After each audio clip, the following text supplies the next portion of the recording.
உங்கள் தங்க நகை விற்று உடனடி பணம் பெற மேக்ஸ் கோல்ட் கால் 0444454545.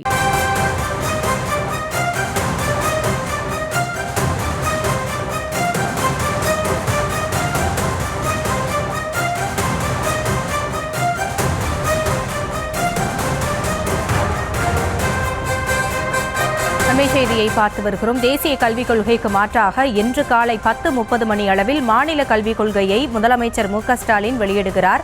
பள்ளிக்கல்வித்துறைக்கான மாநில கல்விக் கொள்கை இன்று வெளியிடப்படுகிறது என்று நேற்றே அறிவிக்கப்பட்டிருந்த நிலையில் சரியாக 10:30 மணி அளவில் முதலமைச்சர் மு க ஸ்டாலின் மாநில கல்விக் கொள்கையை வெளியிட இருக்கிறார். விவரங்களோடு இணைந்திருக்கிறார் எமது செய்தியாளர் ராஜேஷ். விவரங்களை வழங்கலாம். வணக்கம். இன்று மாநில கல்விக் கொள்கை வெளியிடப்படுகின்றது. 2020 மத்திய அரசு புதிய கல்விக் கொள்கையை வெளியிட்டது.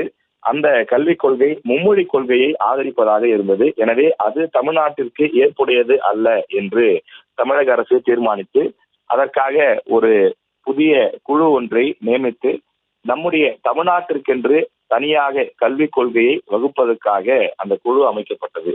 அந்த குழு தங்களுடைய அறிக்கையை கடந்த ஆண்டு சமர்ப்பித்திருந்த நிலையில் தமிழக அரசு அதன் மீது பரிசீலித்து சில கொள்கைகளை மட்டும் அவர்கள் கொடுத்த சில பரிந்துரைகளை மட்டும் நீக்கிவிட்டு மீதி கொள்கைகளை அப்படியே ஏற்றுக்கொண்டதாக தெரிகின்றது. மாநில கல்விக் கொள்கை என்பது எந்த அடிப்படையில் உருவாக்கப்பட்டிருக்கிறது என்றால் இருமொழி கொள்கை. குறிப்பாக 1ஆம் வகுப்பு முதல் 12ஆம் வகுப்பு வரை அனைத்து மாணவர்களும் தமிழை பிரதானமாக கொண்டு படிப்பது. ஏனென்றால் நம்முடைய தாய்மொழி என்ற காரணத்தினாலே அதற்கு முக்கியத்துவம் தரக்கூடிய வகையிலே அந்த படிப்பு அமைய வேண்டும் என்ற அடிப்படையிலே உருவாக்கப்பட்டுள்ளது. இது தவிர அனைத்து விதமான குழந்தைகளும், அதாவது கற்றல் இடைநிலையோ கற்றல் குறைபாடுகளோ எதுவும் இல்லாத வகையில் ஒரு முழுமையான கல்வி மலையில வசிக்கக்கூடிய மக்களாக இருந்தாலும், மிகவும் பின்தங்கிய நிலையில் இருக்கக்கூடியவர்களாக இருந்தாலும், மாற்றுத்திறனாளிகளாக இருந்தாலும் அனைத்து குழந்தைகளையும் ஒருங்கிணைத்து படிக்க வைக்கக்கூடிய வகையில புதிய திட்டங்களோடு இந்த மாநில கல்விக் கொள்கை உருவாக்கப்பட்டிருக்கிறது. இந்த மாநில கல்விக் கொள்கையில் என்னென்ன முக்கிய அம்சங்கள் இடம்பெற்றிருக்கும் என்ற ஒரு பெரிய எதிர்பார்ப்பே எழுந்திருக்கின்றது. குறிப்பாக 11ஆம் வகுப்புக்கான பொதுத் தேர்வு, தற்போது 11ஆம் வகுப்புக்கான பொதுத் தேர்வு நடைபெற்றுக் கொண்டிருக்கிறது. இந்த குழுவும் கூட மாநில அரசால் நியமிக்கப்பட்ட அந்த குழுவும் கூட 11ஆம் வகுப்புக்கு பொதுத் தேர்வு கட்டாயம் தேவை. ஏனென்றால் பொறியியல் உள்ளிட்ட உயர் படிப்புகளுக்கு நீங்கள் செல்லும் போது உங்களுக்கான அடிப்படைகள் அனைத்துமே +1 பாடப்புத்தகத்தில் தான் இருக்கிறது. எனவே +1 பாடப்புத்தகம் என்பது அந்த பொதுத் தேர்வு என்பது கட்டாயம் இருக்க வேண்டும்.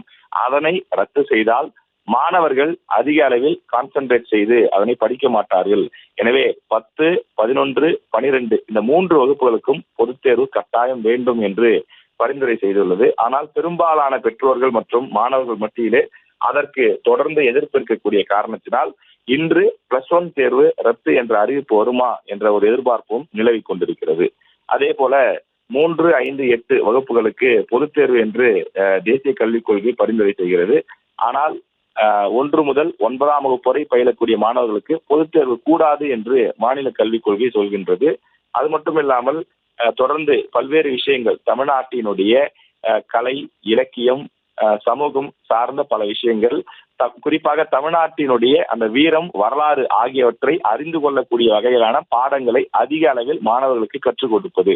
எனவே இது போன்ற பல விஷயங்கள் நம்முடைய மாநில கல்விக் கொள்கையில் இடம்பெற்றிருக்கின்றது. அதைத்தான் அவர்கள் 600 பக்கங்களுக்கு தங்களுடைய பரிந்துரைகளை கொடுத்திருக்கிறார்கள். எனவே தமிழக அரசு அதில் எவற்றையெல்லாம் ஏற்றுக்கொண்டது, எந்தெந்த விஷயங்களை நீக்கி இருக்கிறது உள்ளிட்ட பல விஷயங்களை நாம் பார்க்க வேண்டியிருக்கிறது. எனவே இன்று வெளியாகக்கூடிய மாநில கல்விக் கொள்கை என்பது மிக மிக முக்கியத்துவம் வாய்ந்ததாக பார்க்கப்படுகிறது. விவரங்களுக்கு நன்றி ராஜேஷ்.